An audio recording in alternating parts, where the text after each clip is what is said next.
पहली शंका।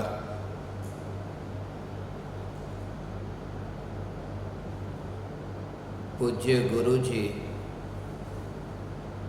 भाव सहित वंदन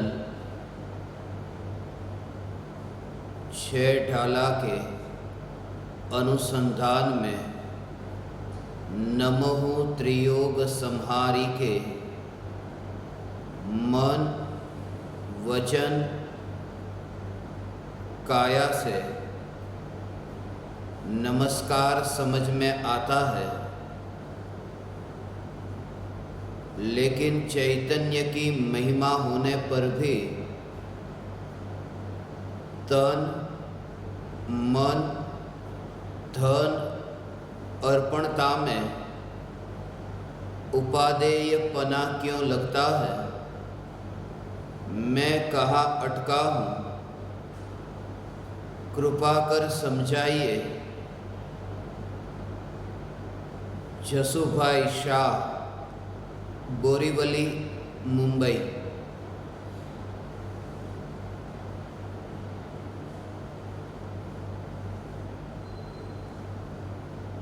चैतन्य स्वभावी भगवान आत्मा अनादि अनंत शुद्ध चैतन्य मात्र है, ज्ञान मात्र है। मैं शुद्ध चैतन्य मात्र, ज्ञान मात्र, भगवान आत्मा हूँ। ऐसे यथार्थ श्रद्धा होने पर देव शास्त्र गुरु का यथार्थ विनय होता है। आत्मा में अपनापन होने पर, आत्मा में एकत्व होने पर, निश्चय प्रकट होने पर सहज ही व्यवहार प्रकट होता है। मन वचन और काया से नमस्कार करना यह तो समझ में आता है।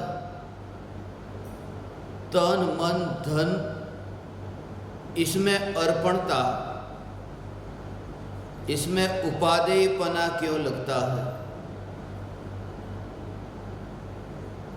सीधी सी बात है, हमें जगत में वही दिखाई देता है जो हम स्वयं के भीतर देखते हैं। जिसने स्वयं को पर्याय स्वरूप देखा है,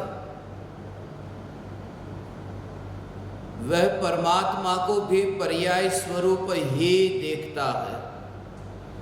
और जिसने स्वयं को पर्याय से न्यारा परमात्मा देखा है, वह जगत के प्रत्येक आत्मा को परमात्मा दृष्टि से देखता है। इसलिए हम जगत में वह नहीं देखते जो जगत में होता है। जगत में हम वह देखते हैं जो हमारी दृष्टि में होता है।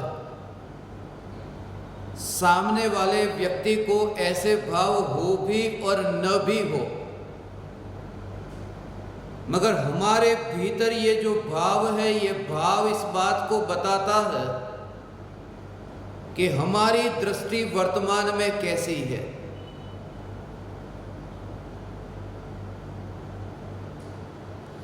जितनी भी मलिन पर्याय आत्मा में उत्पन्न होती है, पर के लक्ष्य से ही उत्पन्न होती है। जब वितरागी भगवान के प्रति या वितरागी गुरु के प्रति भक्ति का भाव आता है, मन वचन और काया से सर्वस्व समर्पण होता है। ये सत्य है। फिर भी एक बात समझ लेनी चाहिए कि जिन्होंने मन वचन काया से गुरुदेव के चरणों में सर्वस्व समर्पण किया है, उसमें समर्पण करने का कर्तृत्व भाव है ही नहीं। वहां कर्तृत्व बुद्धि की गंध नहीं है।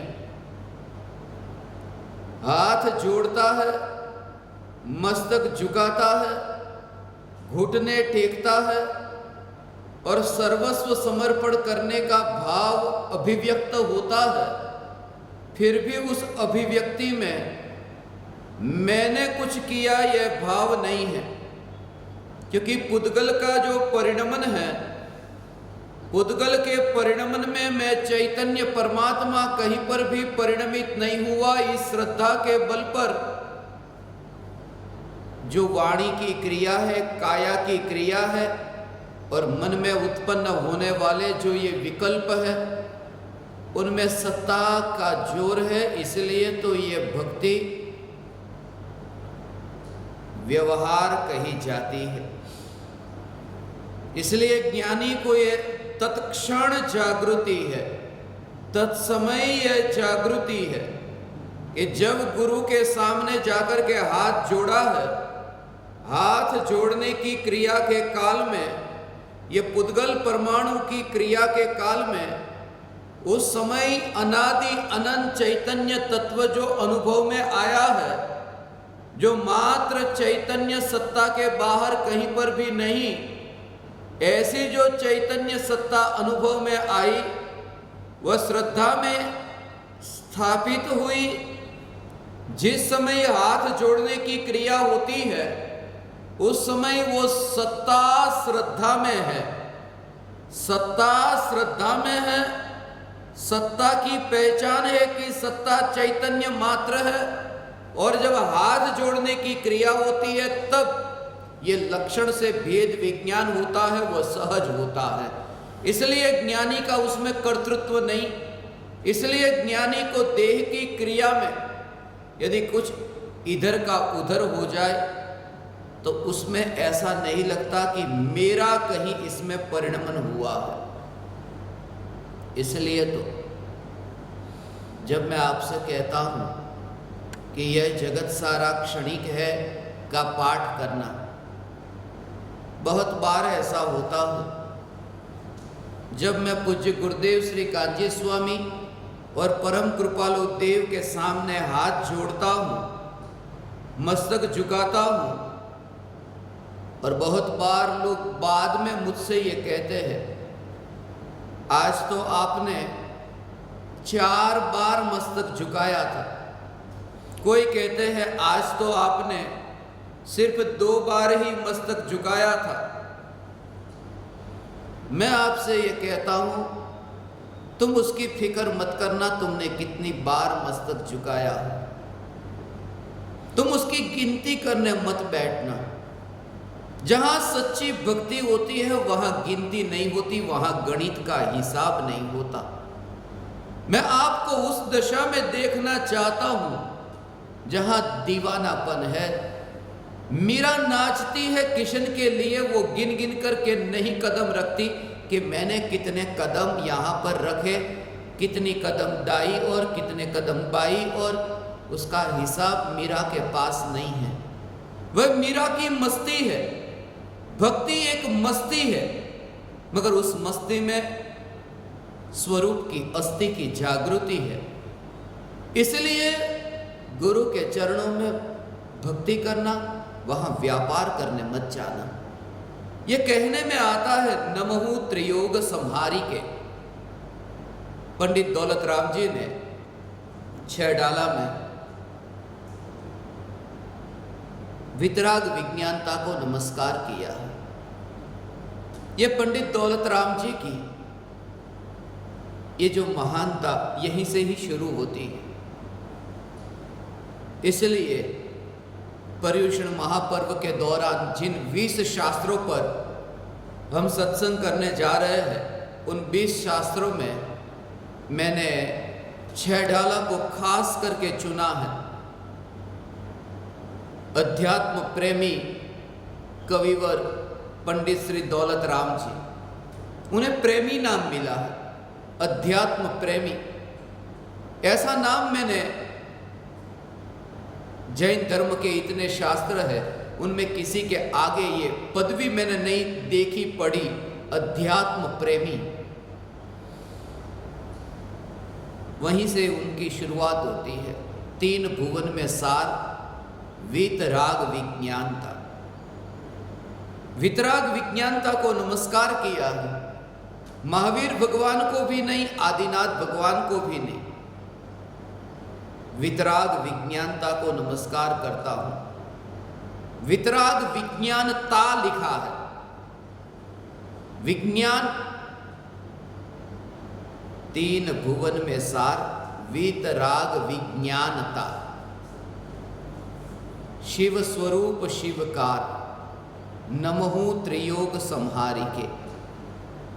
नमहु त्रियोग संहारिके।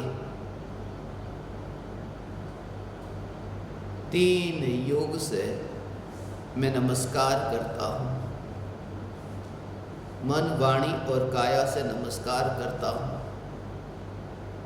तीनों को एक साथ में इसलिए लिया जाता है क्योंकि जो नमस्कार होता है, जो वंदन होते हैं, 4थे गुणस्थान से लेकर 12वें गुणस्थान तक की जो दशा है,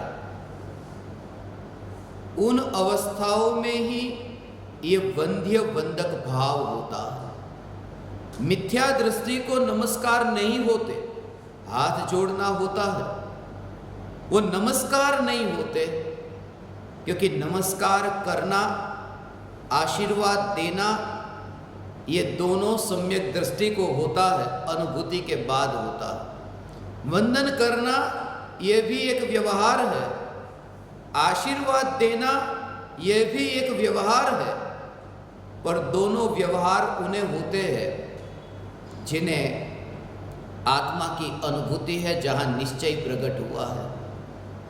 हमें ये तन मन धन की अर्पणता में उपादेय बुद्धि लगती है क्योंकि हमें धन की महिमा है, इसलिए हम कहीं पर भी किसी भी गुरु के चरणों में धन दे करके हम मान लेते हैं कि मैंने समर्पण किया। धन से समर्पण नहीं होता। गुरु के पास यदि रहना है, बैठना है,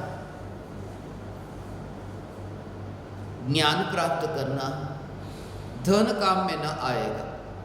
आज तक गुरु ने शिष्य की भक्ति को तो जाना है कि इसमें कितनी भक्ति का भाव है। तन, मन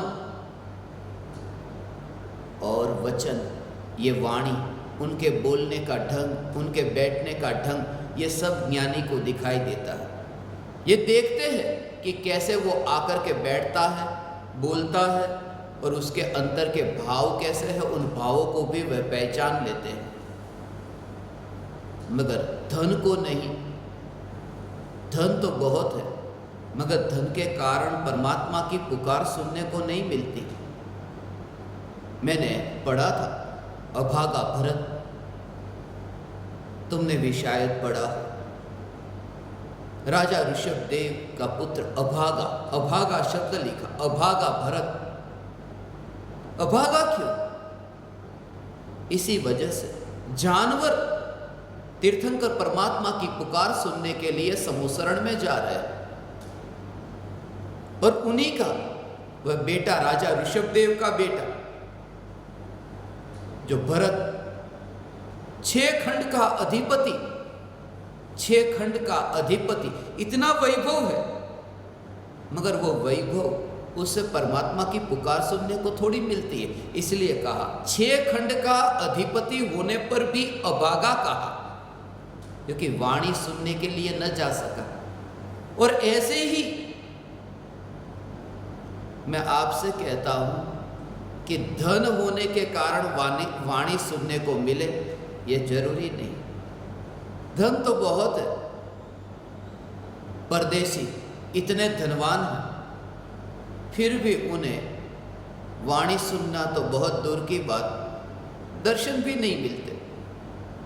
अमेरिका में मुझे बहुत से लोग कहते हैं, हमारे जीवन की इतनी एक भावना है कि मरने से पहले हम भावलिंगी मुनि के दर्शन कर सके, चाहे हमारी ये सारी संपत्ति हम गवाने को तैयार है, लुटाने को तैयार है, मगर नहीं होगा। उस भूमि पर, उस धरती पर जहां वे रहते हैं वहां उन्हें भावलिंगी साधु के दर्शन नहीं होंगे। धन तो देने को तैयार है, मगर धन से ज्ञान का क्या संबंध? ज्ञान की जो प्राप्ति होती है वो ऐसे जीवों को हो जाती है जिनके पास 1 रुपया भी नहीं। 1 रुपया तो दूर की बात, रुपया क्या होता है उस व्यवहार का भी जिसे पता नहीं। वरना शेर को मुनिराज का उपदेश कैसे मिलता? उसे पता भी नहीं कि रुपये का व्यवहार क्या होता है। और एक एक मुनि का नहीं, 2-2 मुनिराजों का। मैं आपसे यह कहता हूं कि यदि आपकी योग्यता पकी हो, आपकी काल लब्धि पकी हो, आपकी भवितव्यता हो, आपकी नियति हो, गुरु आसमान से नीचे उतरेंगे। धन के कारण यदि तुम्हें कोई गुरु मिले हैं तो वो गुरु गुरु नहीं, उन्हें कुगुरु जानना। यदि धन के कारण यदि तुम्हें कोई गुरु आदर देते हैं, यदि धन के कारण तुम्हें कोई गुरु कहते हैं आओ बैठो, यदि गुरु को मिलने के लिए धनवान की अलग कतार हो और निर्धन की अलग कतार हो, बच जाना उस जगह से। और इस कलिकाल में बहुत जगह तुम्हें ऐसी मिलेगी, इसलिए बचना। इसलिए गुरु भीतर में जागता है और जाग करके देख सकता है। उसका एक कारण है, गुरु शिष्य के भावों को भीतर से जाग लेता है, देख लेता है। उसका एक महत्वपूर्ण कारण यह है। क्यों? क्योंकि 3 पर्दे हैं और 3 पर्दे के पीछे जो बैठा हुआ स्थित ऐसा एक व्यक्ति है। यह एक पहला पर्दा है, एक दूसरा पर्दा है, एक ये तीसरा पर्दा है और ये 3 पर्दे हैं और 3 पर्दे के पीछे एक व्यक्ति है। पहला पर्दा, दूसरा और तीसरा, ये 3 जो पर्दे हैं, ये पहले पर्दे को मैं कहता हूं काया का पर्दा, दूसरे पर्दे को कहता हूं वाणी का पर्दा और तीसरा पर्दा है मन का पर्दा। और उसके पीछे जो बैठा है, जो विराजमान है सत्ता स्वरूप, वो चैतन्य परमात्मा, जो तुम्हारी उस सत्ता को जो देख सकता है। 3 पर्दे के पीछे जो परमात्मा है वो जो देख सकता है, तो तुम्हारे 3 पर्दे को क्यों नहीं वो जान सकता? इसलिए ज्ञानी सब जानता है, कौन आया, कैसे आया, बैठा, सब जानता है। मगर एक बात कि जानता है, देखता नहीं। इन दोनों के बीच में भाव समझ ले। तुम्हारी काया को जानता है, तुम मनुष्य हो, तुम स्त्री हो, तुम पुरुष हो, यह जानता है, मगर उसे देखता नहीं है। क्योंकि जानना वो ज्ञान का विषय है और देखना श्रद्धा का। इसलिए तो दृष्टि कहा, सम्यक दृष्टि कहा। इसलिए ज्ञानी प्रत्येक आत्मा को परमात्मा दृष्टि से देखते हैं, जानते हैं कि स्त्री पुरुष है, जानते हैं इनकी वाणी कैसी है। वाणी में जो भक्ति का भाव बाहर व्यक्त होता है, उसे भी वे जानते हैं।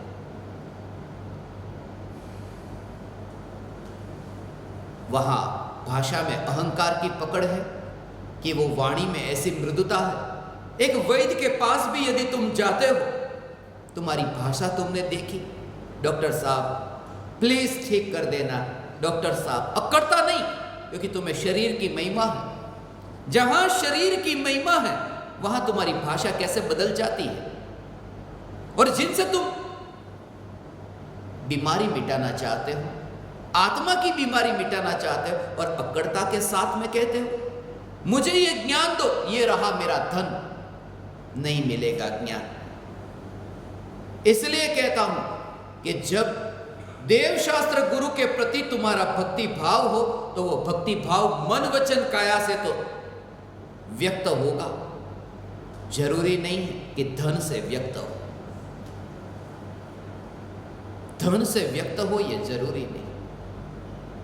इसलिए जो लोग मुझे मुंबई में मिलते थे, उन लोगों को मैं खास कहता था, करोड़ों की संपत्ति कमाने वाले, बड़ी बड़ी इमारत, और वहां जब मैं जाता, बाहर से जो ऊंची लगती थी, भीतर जाओ तो पता चलता था।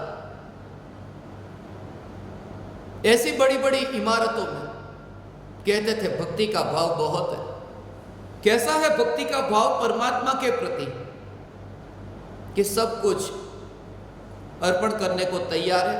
यदि 1 करोड़ रुपए कमाते हैं तो लाख रुपए तो मंदिर में दान में दे देते हैं, कभी 5 लाख भी दे देते हैं, 10 लाख भी दे देते हैं।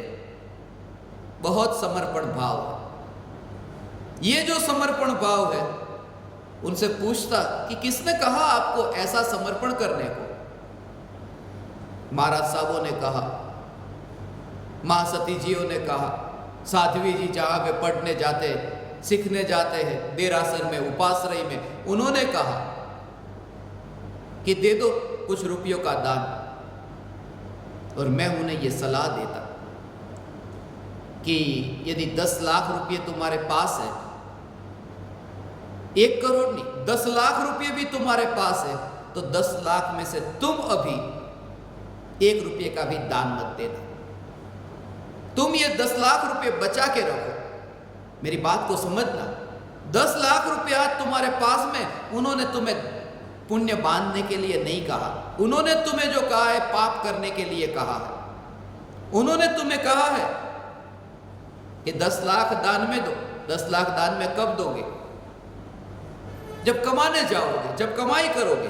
कल भी वे कहेंगे और दान दो। जो दान देने के लिए कहते हैं, वे तुमसे ये कहते हैं कि और कमाई करो, और पाप करो, और दान दो।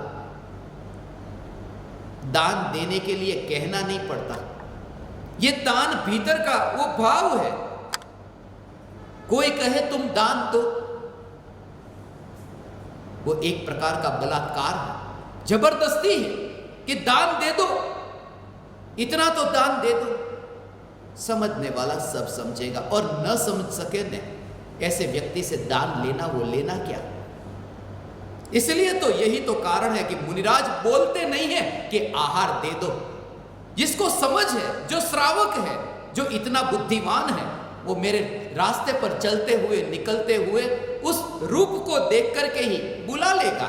यदि वो मेरी काया को देख करके वो मुझे न समझ सके, तो मेरी वाणी को भी वो न समझ सकेगा। इसलिए यदि गुरु को किसी वस्तु की जरूरत है और तुम गुरु को देख करके नहीं पहचान सके, तुम उनके बोलने को भी नहीं समझ सकोगे। इसलिए कहता हूं समझना। इसलिए गुरु के पास जो तुम्हें सीखने को मिलता है, वह सीखने को मिलता है वो बोल करके नहीं। उत्तर की अपेक्षा मत रखना।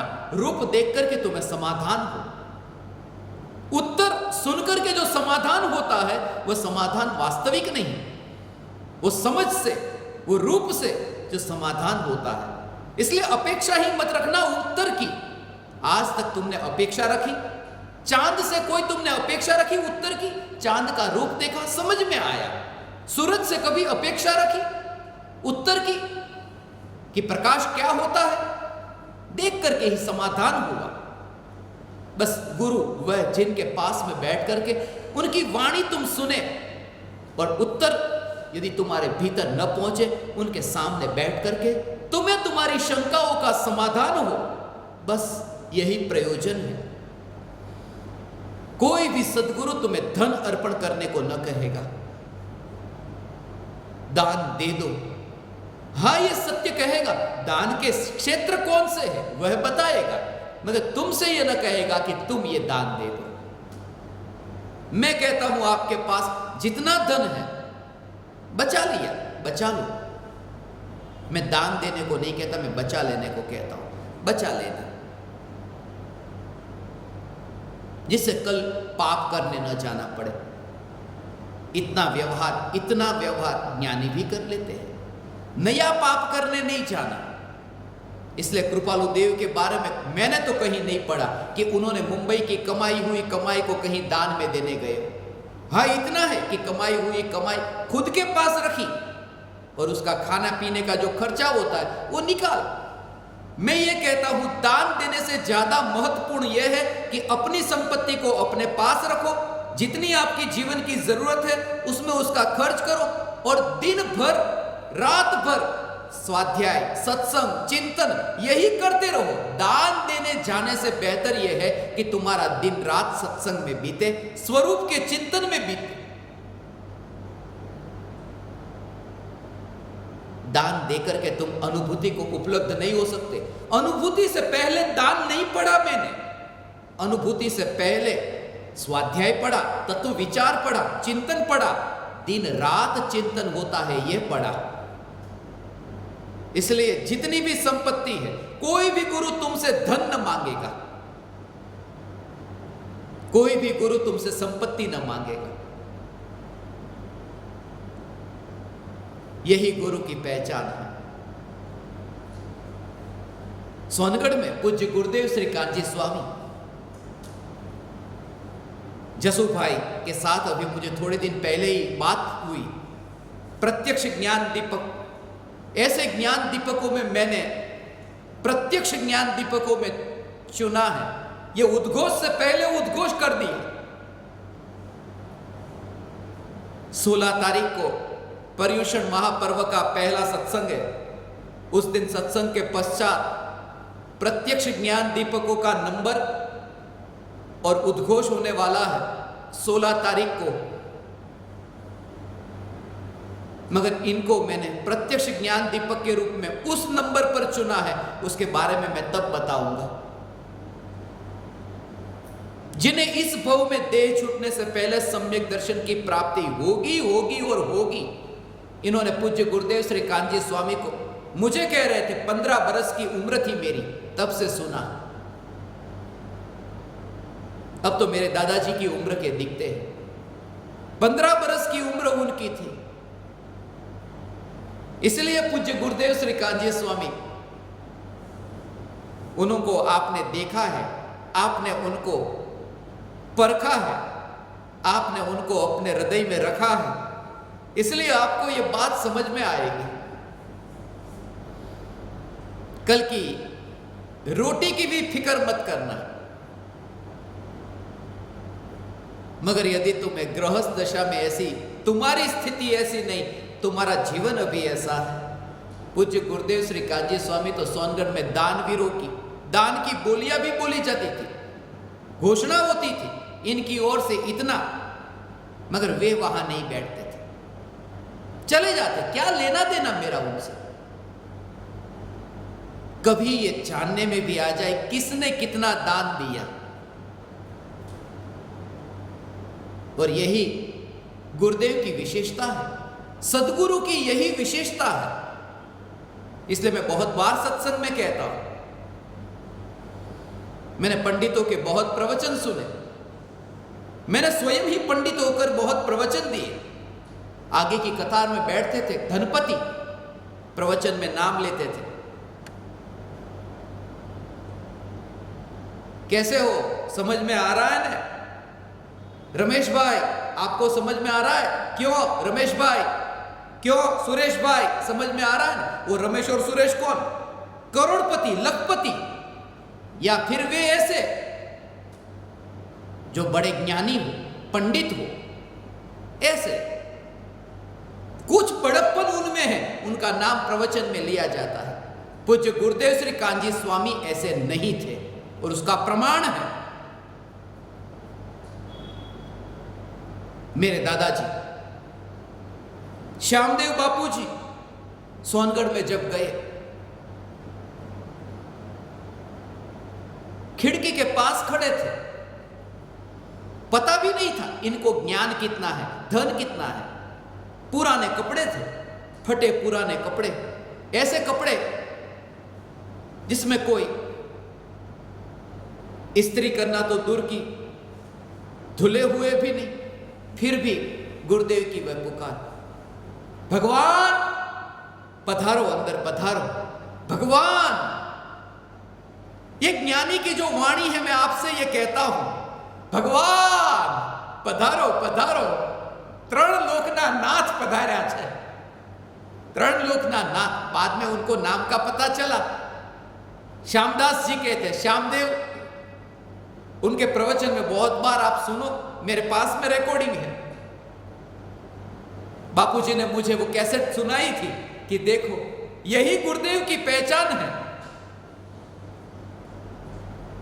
मैंने ऐसे पंडित को नहीं देखा जिन्होंने खिड़की से किसी को बुलाया हो, आओ भगवान आओ, अब बुलाएंगे, वह भी सच्चा नहीं, वो ये सुनकर के बुलाए तो भी वो नाटक समझना। गुरुदेव की जो पुकार थी वो पुकार अनुभूति, अंदर से भीतर से वो पुकार आई थी। ये ज्ञानी की पहचान है।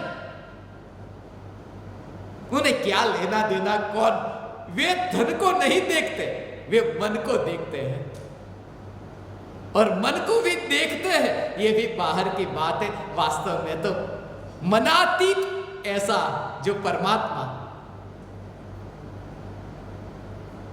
वितरागी परमात्मा जिस स्वरूप में लीन है, ऐसे परमात्मा स्वरूप को देखते हैं। यही तो गुरुदेव की विशेषता है। अनजान व्यक्ति को भगवान कहकर भीतर बुलाना और जाने पहचाने ऐसे व्यक्ति का नाम लेकर, अरे भाई असेठिया बेटा, ओ सेठिया, असेठिया बेटा, पर તમારા આજે રૂપિયા, એ રૂપિયા ધૂળ છે, આ શેઠિયાનું નામ હો, આપણે એ શેઠિયા, શેઠિયા સેના શેઠિયા, સ્વર્ગના દેવ, એમ કે સ્વર્ગના દેવ, તમે તો કાંઈ નહીં, એ સ્વર્ગના દેવ तीर्थंकर भगवान ना समोसरण में गलुड़िया नी जेम बैठा हुए, कुत्ते के पिल्ले की भांति ऐसे हाथ जोड़ करके बैठते हैं। तुम्हारा वैभव तो क्या, ये गुरुदेव की पुकार, इनका जो अंतर का जोर है, जो द्रव्य का जोर है, जिन्होंने पूज्य गुरुदेव श्री कांजी स्वामी को प्रत्यक्ष सुना, मैं इनको अपनी नजरों के सामने अभी देख रहा हूं, मेरे सामने ये बैठे, मैं उन सभी को देखता हूं, मुझे उन सभी व्यक्तियों के प्रति अहोभाव आया है। मैंने आज तक जिन जिन लोगों को मिला उनके साथ चर्चा होते समय मैंने ये पूछा है, क्या आपने गुरुदेव को देखा था? वे कहते हैं हाँ देखा था। तब मुझे उन्हें देखने का मन होता है, क्योंकि मैं उन आंखों को देखना चाहता हूं जिन आंखों ने गुरुदेव को देखा।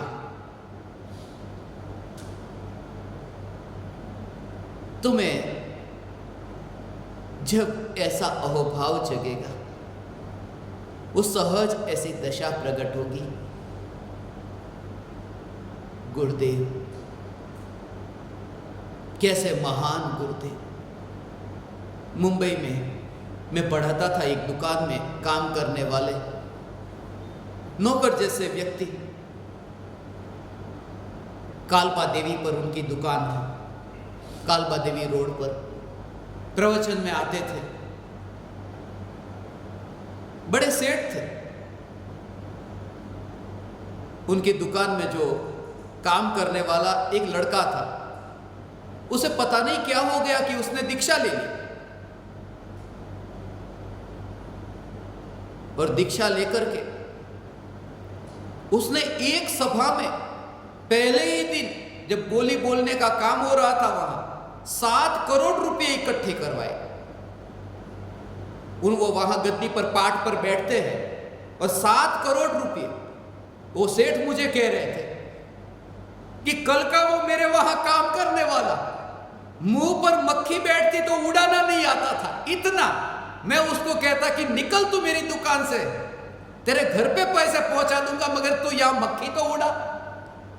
ऐसा वो व्यक्ति सभा में 1 घंटे के भीतर तो 7 करोड़ रुपए इकट्ठा कर लेता है। और लोगों ने क्या कहा, इतने महान गुरु जो 1 घंटे में 7 करोड़ इकट्ठे करा सकते, वो कितने महान गुरु होंगे। ये गुरु की पहचान है। यहां हम धोखा खा जाते हैं। इसलिए मैं भीड़ को नहीं चाहता, मैं ऐसे विरलों को चाहता हूं। कभी तुम्हें तुम्हारे गुरु के पास में धन न मिले, तुम जिस गुरु को गुरु के रूप में मानते हो उनके पास धन का ढेर न मिले, या उस गुरु के पास में तुम्हें शिष्यों की भीड़ न मिले, उस गुरु के पास में तुम्हें कोई क्षयोपशम ज्ञान का भंडार न मिले तो भी तुम बैठ लेना, उनके भीतर की परिणति को भीतर में स्पर्श करके उसका रस पीना। यह पहचान है। जसु भाई की ये जो शंका है, अर्पणता में उपादेयपना लगता है तन मन और धन की अर्पणता में। एक जगह तो ऐसा छोड़ा जाए जहां धन ना हो, एक जगह तो ऐसा हो कि जहां धन बीच में न आए। पर्युषण पर्व के दौरान में इसका उद्घाटन करने वाला हूं। सुनना, मैंने जितने भी ग्रंथ पढ़े उन ग्रंथों में रुपये की दान पेटी का उल्लेख नहीं। मंदिर के भीतर कोई मुझे बताए, वितरागी परमात्मा ये जिन मंदिर के भीतर दान पेटी का उल्लेख, रुपये की दान पेटी, अंदर रुपये डालो। इसलिए कहता हूं ये तो बनियों के हाथ में पड़ गया धर्म कि मंदिर में भी रुपये न बचे। एक जगह तो ऐसे छोड़ते जहां रुपये ले जाना न पड़े। और दरवाजे पर बोलते हैं निसही निसही निसही, संसार के सभी कार्यों का निषेध। वो पर्स तो बाहर छोड़ना चाहिए था। नमोहु त्रियोग संहारी के मन वचन काया की जरूरत थी, मगर वो पर्स की जरूरत नहीं थी। और दान पेटी में मैंने देखा है जो नोट कहीं नहीं चलती वो दान पेटी में चलती है। एक जगह वो पेटी खुली थी, संजोग से मैं वहां प्रवचन के लिए गया था। बोले ऐसी ऐसी नोट यहां डालते कि हाँ, वो आपको पता हो तो प्लास्टिक के अंदर ऐसे डालते थे पहले। 5 की नोट, 2 की नोट इतनी पुरानी हो गई तो प्लास्टिक में स्टेपल करके उसको यहां चलती थी। ऐसे सिक्के चलते थे, मैंने तो देखे भी नहीं। 25 पैसे के ऐसे छोटे छोटे अंदर लो कि थोड़ा जो भी पुण्य बन जाए, वैसे भी घर में पड़े काम में नहीं आ रहा।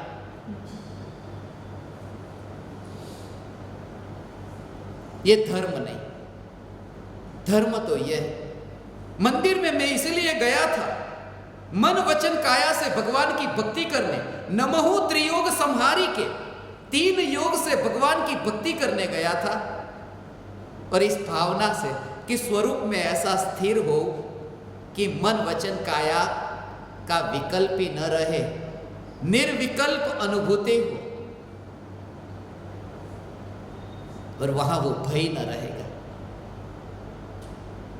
और तुम स्वयं अनुभव करना, तुम स्वयं अपने भीतर में ये जांचना। जैसे तुम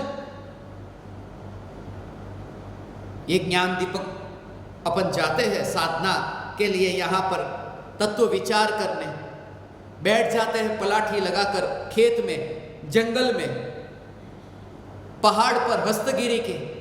तो यहां देखते हो ने, तुम जरा प्रयोग करके ये बात विचार करो कि तुम यहां बैठे हो, जैसे खेत में बैठे हो सड़क के किनारे पर, और वहां तुम्हारे पास में कुछ भी नहीं, और तुम बैठे हो और तत्व विचार करते हो।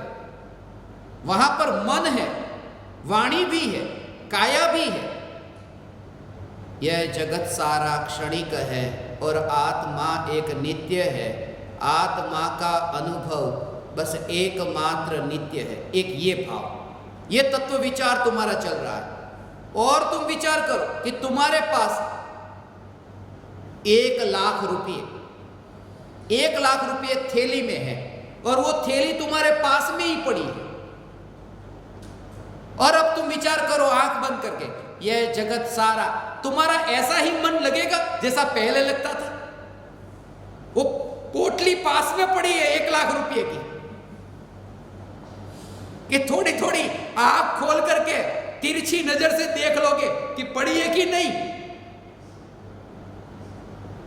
मैं प्रयोग की बात कहता हूं, इसलिए धन को साथ में लेकर मंदिर जाओगे तो यह हाल होगा कि वो रुपये की पोटरी पड़ी है कि नहीं पड़ी।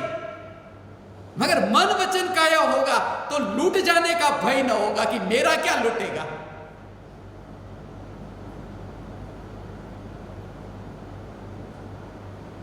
और मन वचन काया अर्पण करने को कहा, इसलिए क्योंकि वो पहले से प्राप्त है। धन किसी को पहले से प्राप्त हो या नहीं भी हो, प्रत्येक मनुष्य को मन वचन काया प्राप्त है। और नमहु त्रियोग संहारी के ये चारों गतियों के जीव पर घटित होता है, इसलिए मन वचन काया कहा, तन मन धन न कहा, क्योंकि धन सिर्फ मनुष्य में घटित होता है और भक्ति तो चारों गतियों में होती है। भक्ति का अर्थ ये मन वचन काया से वो समर्पण भाव, नार की हाथ जोड़ना, भक्ति करना, पूजा करना, ऐसा नहीं। मगर फिर भी जब गुरु उनको स्वर्ग से नरक में जाकर के भी वो पूर्व भव के संबंध के कारण सीता जी और लक्ष्मण, रावण, ये जो वहाँ का जो आपने सुना है उसके बारे में भी पद्म पुराण में हम समझने वाले हैं। पद्म पुराण को भी 20 दिनों के शास्त्र के सत्संग में रखा गया है।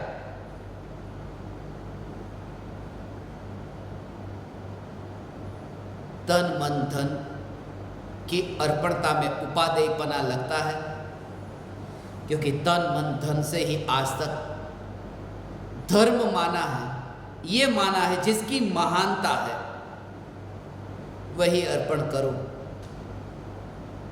जब धन की महानता न रहेगी वह भाव भी छूट जाएगा। इसलिए भगवान को जब नमस्कार करते हैं, हमने ऐसे नमस्कार करने की विधि इसमें यही है। हमेशा मुझे ये भाव आता है, इसका भी कनेक्शन हम पर्युषण के दिनों में समझेंगे। ये तीनों का कनेक्शन तो है, मन हमारा यहाँ है और वाणी यहाँ है और ये काया है, तो ये तीनों का कनेक्शन होता है। मन, वाणी और ये काया, ये तीनों जुड़ते हैं। इसलिए हम ऐसी भक्ति नहीं करते, भगवान की भक्ति करते समय हाथ जोड़ते, और हाथ जोड़ने के पीछे ये मन वचन काया, और ऐसा ही करना ये क्यों जरूरी है, फिर वो 3 बार कहा, वो क्यों कहा, उसके पीछे सब विस्तार से हम पढ़ने वाले हैं, समझने वाले हैं। शास्त्रों को पढ़ करके उसके भाव को लेंगे। ये जो जिज्ञासा जगी है, उपादेयपना लगता है, मैं कहाँ अटका हूं। बस आप इन्हीं विकल्पों में अटके हैं, कहीं से कहीं पर जाना नहीं है। जब ये शंका आपके अंतर में उत्पन्न हुई, उस समय उस शंका के विकल्प पर जोर नहीं, और चैतन्य चैतन्य चैतन्य, ऐसी चैतन्य की मस्ती होगी होगी और होगी, होगी होगी और होगी। हे चैतन्य परमात्मा, कोई भी हो, शंका का भाव आए, बोलने का भाव आए, समाधान का भाव आए, मगर ये जागृति, ये भीतर की जागृति ज्ञानी को सदा काल रहती है। अज्ञानी ऐसा तत्व विचार करे, एक समय का आनंद भी मैं व्यर्थ में गंवाना नहीं चाहता। कौन गंवाना चाहे? तुम तो बनिए ने वाणिया, पाक्का वाणिया, हिसाब करवा वाला, एक पण कहीं छोड़ू नहीं हो, बधु पूरेपूरू लईश, व्याज साथे लईश, पूरेपूरू कहीं नहीं छोड़ू, कहीं नहीं छोड़ू एम नहीं। आ समय में भगवान आत्मा के विकल्प में वो भगवान आत्मा का रस पीने से वंचित रहा, ये रस तो छोड़ दिया। एक एक समय में वो रस निचोड़ करके पीने के लिए ये अवसर मिला है। हे चैतन्य परमात्मा, तुम्हें ऐसी दशा प्रकट हो, विकल्प की उत्पत्ति के काल में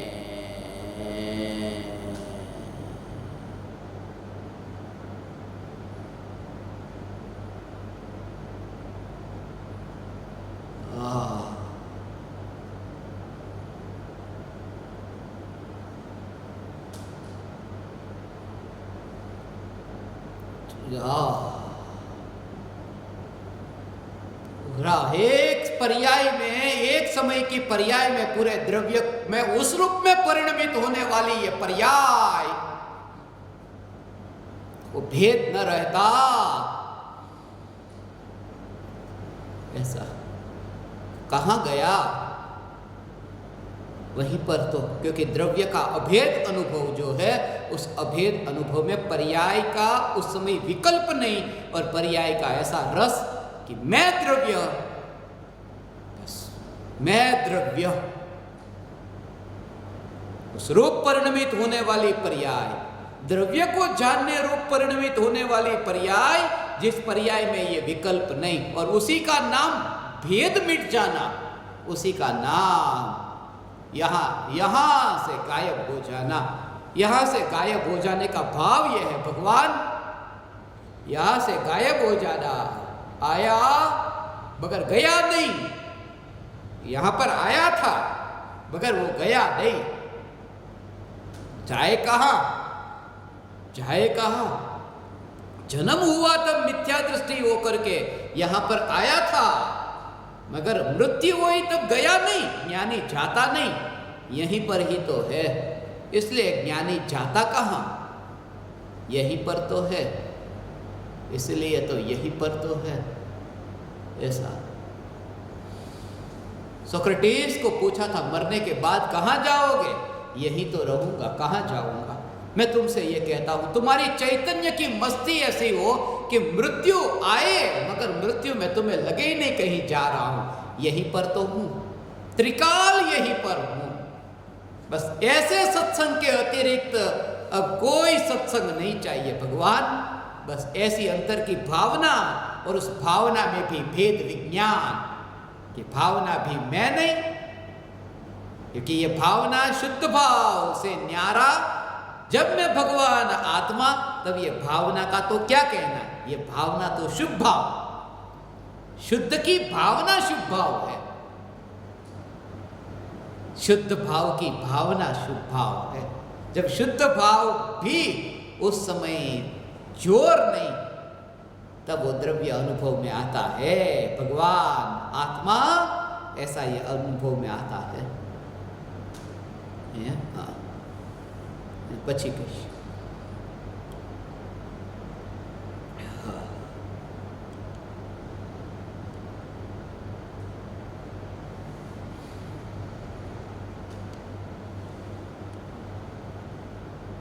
दूसरी शंका,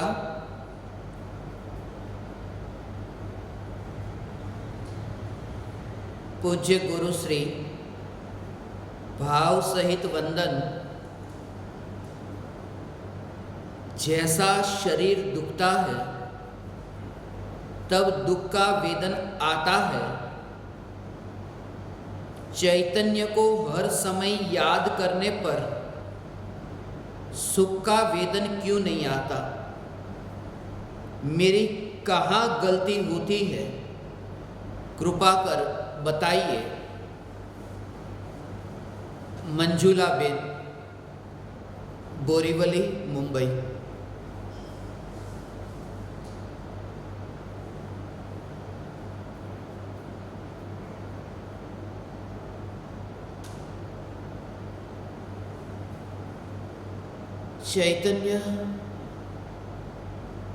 चैतन्य परमात्मा तत्व यह मैं हूं, ऐसा याद आता है, ऐसा श्रद्धा में स्थापित नहीं हुआ।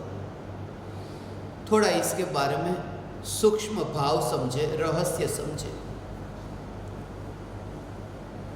खिड़की है, खिड़की पर आपका हाथ है और किसी ने खिड़की को बंद किया कि उंगली आ गई।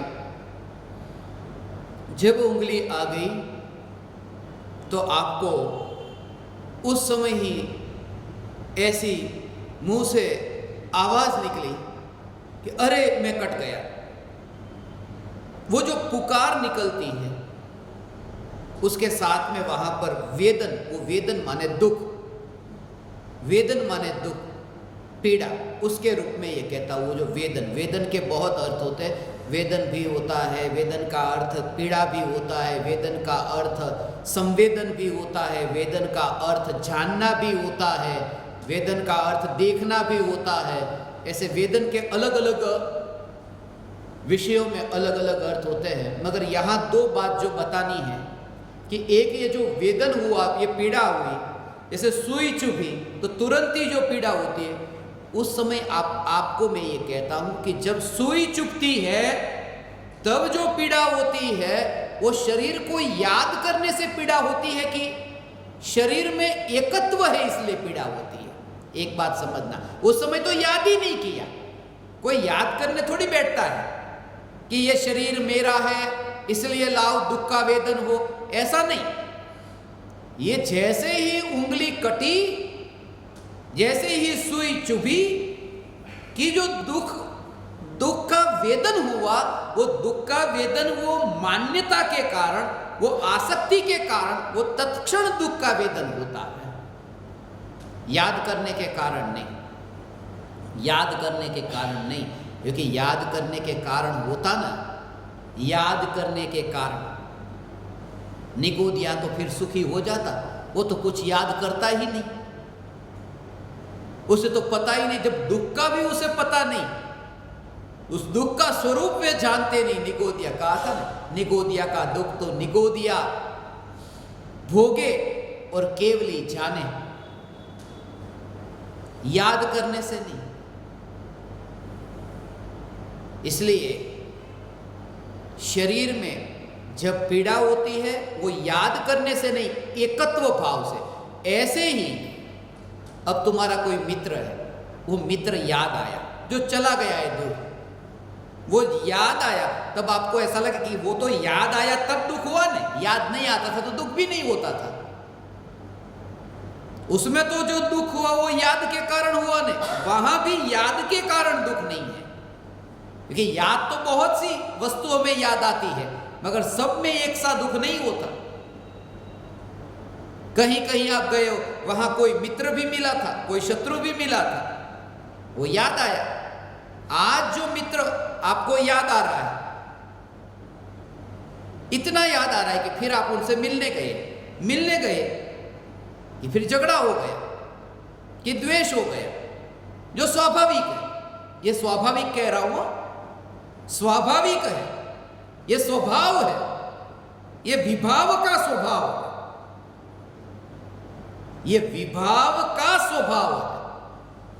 जैसे विभाव का स्वभाव है कि विभाव दुख स्वरूप है, ऐसे ही विभाव का यह स्वभाव है कि राग का विभाव जो है वो द्वेष के विभाव में रूपांतरित होगा और होगा।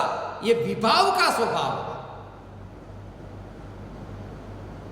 तो जिनके साथ में पहले मिलने गए, फिर उनकी याद आई कि मित्र मेरा वहां, फिर दोबारा मिलने गए कि फिर कुछ झगड़ा हो गया, कि द्वेष हो गया, अब फिर वो घर पर आए कि वो द्वेष हुआ, वो याद आ रहा है। तो पहले जो याद आ रहा था बाद में भी याद आ रहा है, मगर दोनों के भावों में अंतर है। मगर दोनों काल में वो भोगता तो दुख को है, दुख को भोगता है। पहले मित्र के राग के कारण दुख को भोगता था, अब वो द्वेष के कारण दुख को भोगता है।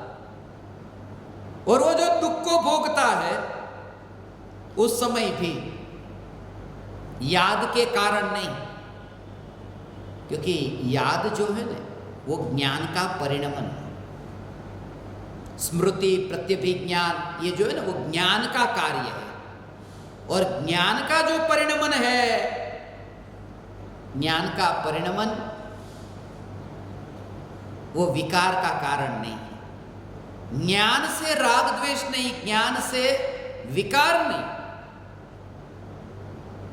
ज्ञानी को भी याद आती है वस्तु है, मगर याद आने मात्र से वो ज्ञान के कारण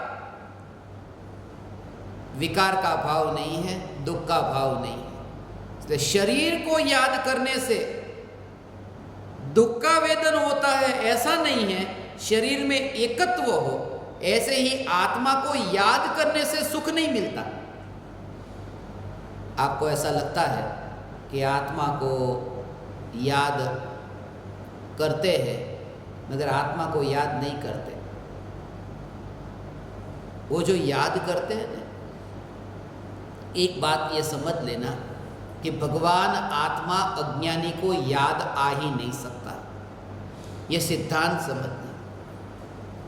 भगवान आत्मा अज्ञानी को याद नहीं आ सकता, क्योंकि याद तो वह आता है जिसको एक बार जाना हो, जिससे कोई परिचय हुआ हो, वो बाद में याद आता है। अब भगवान आत्मा को तो जाना ही नहीं, तो याद कैसे आएगा? वो जो अभी तुम्हें याद आता है वो भगवान आत्मा नहीं, भगवान आत्मा की पुकार जो सुनी थी प्रवचन में वो याद आती है, वो जानी थी पहले। ऐसा है, ये वाणी याद आती है, शास्त्र के जो शब्द है वो शब्द याद आते हैं, भगवान आत्मा याद नहीं आता। मैं तो भावना पाता हूं कि आपको भगवान आत्मा कभी याद आए, ऐसी मैं भावना पाता हूं। उस भावना में ये भावना छुपी है कि याद तब आएगा जब जान लोगे।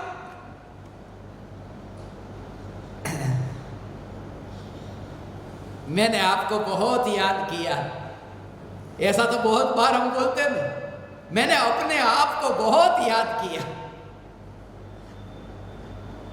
अपने को याद करें, याद करा था ज्ञान में, वो जो अनुभव में, वही तो है। ज्ञानी जब शास्त्र लिखते हैं तो अनुभव में आया हुआ जो भगवान आत्मा है, जो विज्ञान में जानने में आ रहा है, वह आत्मा की अनुभूति की याद है, वही तो लिखते हैं। शास्त्र क्या है? आत्मा की यादें हैं।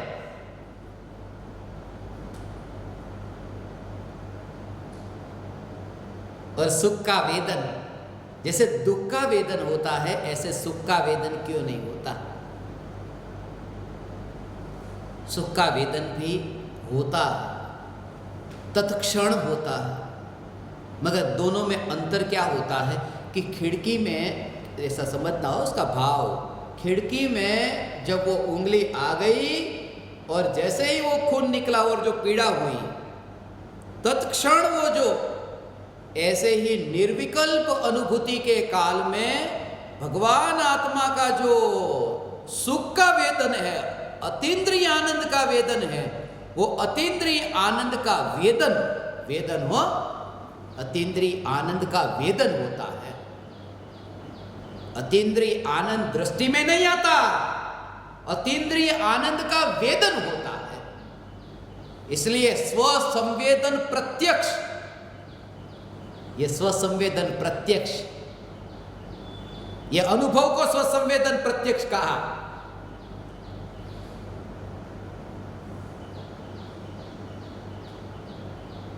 इंद्रिय आनंद के साथ जरा सा उछलते हैं,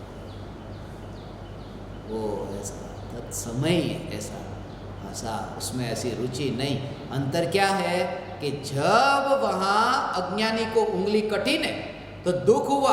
अब ये अंतर बताता हूं, वेदन तो दोनों को एक समय में ऐसा कि मैं दुखी, और वहां ज्ञानी को ऐसा लगा कि ये अतीन्द्रिय आनंद का सागर उछला, ये आनंद का वेदन हुआ।